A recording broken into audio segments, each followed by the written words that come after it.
dengan NIM 3219098. Wanda Putri NIM 321918. Saya Rizky dengan NIM 321907. Dengan NIM 321991. Hari NIM 321912. Renata Pradarita dengan NIM 321911. Bella, di sini saya akan membahas tentang overview ekonomi syariah, yang dimana terdiri dari azas, prinsip, dan ciri dasar dari ekonomi syariah. Yang pertama, azas dari ekonomi syariah, yang dimana ada beberapa azas yang perlu kita ketahui. Yang pertama, azas ilahiyah, azas kebebasan, azas persamaan, azas kerelaan, azas keadilan, azas kejujuran, dan azas mutubis. Kemudian adapun prinsip dasar dari ekonomi syariah, yaitu yang pertama ada 3. Yang pertama, tidak bolehnya menimbun harta, tidak adanya monopoli, dan tidak menghindari jual beli yang haram. Kemudian adanya, selain dari prinsip syariah, adanya ciri dasar dari ekonomi syariah. Yang pertama, adanya pendapatan, pengendalian harta individu, distribusi pendapatan, adanya optimalisasi bisnis, adanya transaksi muamalat, dan partisipasi sosial. Yang mana yaitu yang pertama yaitu manfaat ekonomi syariah. Di mana manfaatnya yang pertama yaitu keberkahan. Di sini yaitu membahas menerapkan dan mengamalkan ekonomi syariah akan mendapatkan keuntungan duniawi dan ukhrawi. Yang kedua yaitu tahap ada pihak yang dirugikan. Di sini yaitu membahas yaitu praktek ekonomi berdasarkan syariah Islam, selain mendapatkan nilai dari ibadah dan akan mendapatkan keadilan di dalamnya. Selain sistem pembagian keuntungan ekonomi syariah ditetapkan dengan bagi hasil yang telah disepakati semua pihak. Yang ketiga yaitu tahan krisis. Di sini yaitu membahas ekonomi syariah dapat merugikan ketentraman perekonomian akibat fenomena yang disebut sebagai decoupling ekonomi. Yang keempat yaitu distribusi merata. Di sini yaitu membahas dalam skala makro dapat dipastikan penerapan ekonomi syariah akan meratakan distribusi pendapatan dan kekayaan seperti era Abdullah ibnu Umar. Yang kelima yaitu pertumbuhan entrepreneur tanpa riba. Di sini membahas penerapan transaksi ekonomi mudharabah, di mana pemilik modal dan pengelola atau entrepreneur sepakat dalam sebuah proyek. Jika mendapatkan keuntungan, maka masing-masing akan mendapatkan bagian sesuai dengan nisbah yang telah disepakati dalam kontrak. Selanjutnya yaitu karakteristik ekonomi syariah, di mana ini membahas yang pertama yaitu sebuah sistem Islam yang bersifat universal. Yang kedua yaitu kegiatan perekonomian bersifat pengabdian. Yang ketiga yaitu kegiatan ekonomi syariah memiliki cita-cita yang luhur. Yang keempat yaitu pengawasan yang sebenar-benarnya dilakukan dan ditetapkan dengan kegiatan ekonomi syariah. Yang terakhir yaitu ekonomi syariah menciptakan keseimbangan antara kepentingan individu dan Sistem masyarakat. ekonomi syariah yang pertama, asas ketauhidan.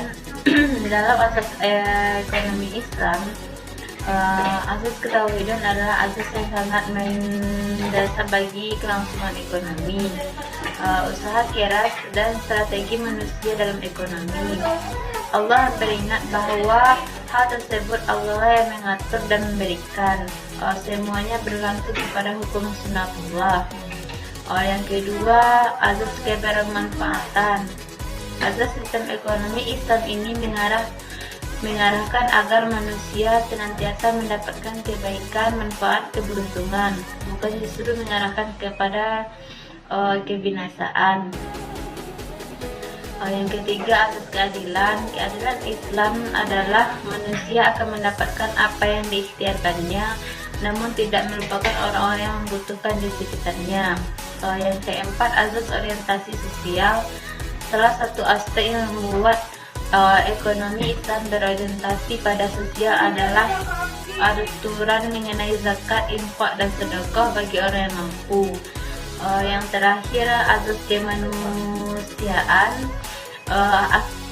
Pada hakikatnya azas sistem ekonomi Islam orientasi kepada kemanusiaan.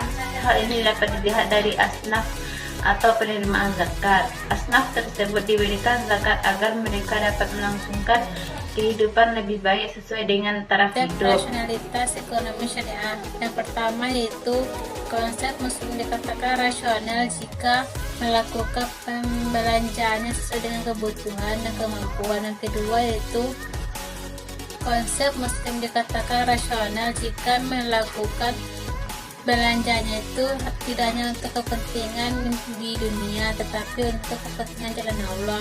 Yang ketiga yaitu konsep Muslim dikatakan rasional jika memiliki tingkat konsumsinya lebih kecil dari non-muslim karena yang dikonsumsinya itu halal dan thayyib. Keempat yaitu seseorang dikatakan rasional jika tidak menumpuk dan menimbun hartanya kekayaan melalui tabungan atau belanja barang mewah, tetapi untuk melakukan investasi untuk pertumbuhan ekonomi. Syariah. Sistem ekonomi syariah merupakan ilmu pengetahuan sosial yang mempelajari masalah-masalah ekonomi rakyat yang diilhami oleh nilai-nilai Islam yang berlandaskan kepada Al-Quran dan Hadis. Tujuan utama dari ekonomi syariah yaitu untuk mencapai kebahagiaan dunia dan akhirat. Dalam sistem ekonomi Islam, menjunjung kebebasan individu. Selanjutnya, mengakui hak individu terhadap harta, yang mana kepemilikan harta didasarkan atas kemaslahatan. Selanjutnya, distribusi kekayaan Islam menganjurkan pendistribusian kekayaan kepada semua lapisan masyarakat. Dalam sistem ekonomi Islam dilarang untuk menumpuk kekayaan pada satu orang saja, karena apabila penumpukan harta itu dilakukan dengan cara-cara yang tidak benar. Selanjutnya, kesejahteraan individu dan masyarakat. Islam sangat menjunjung tinggi kesejahteraan individu dan juga kesejahteraan masyarakatnya. Serta dalam sistem ekonomi Islam juga melarang adanya perbuatan riba. Muqasid syariah, yang mana secara bahasa muqasid syariah ini terdiri dari dua kata, yakni muqasid dan syariah. Muqasid adalah bentuk dari jamak dari kesenjangan dan tujuan. Sedangkan syariah adalah berarti dalam menuju sumber air. Dalam menuju sumber air ini dapat pula dikatakan sebagai jalan ke arah sumber pokok kehidupan. Menurut Asyabiti, muqasid syariah ini merupakan tujuan syariah yang lebih mempertimbangkan kepentingan umum, sebagaimana yang ada dalam kamus atau penjelasan bahwa syariat adalah hukum yang diciptakan oleh Allah bagi hamba-hambanya tentang urusan agama ataupun hukum yang diperintahkan oleh Allah berupa ibadah, sholat, haji, zakat, dan lain, atau muamalah yang menggerakkan kehidupan manusia tentang jual beli dan lain-lain. Yang mana muqasid syariah ini menurut istilah ialah kandungan nilai yang menjadi tujuan persyariatan hukum. Jadi muqasid syariah ini adalah tujuan-tujuan yang hendak dicapai dari suatu penetapan hukum.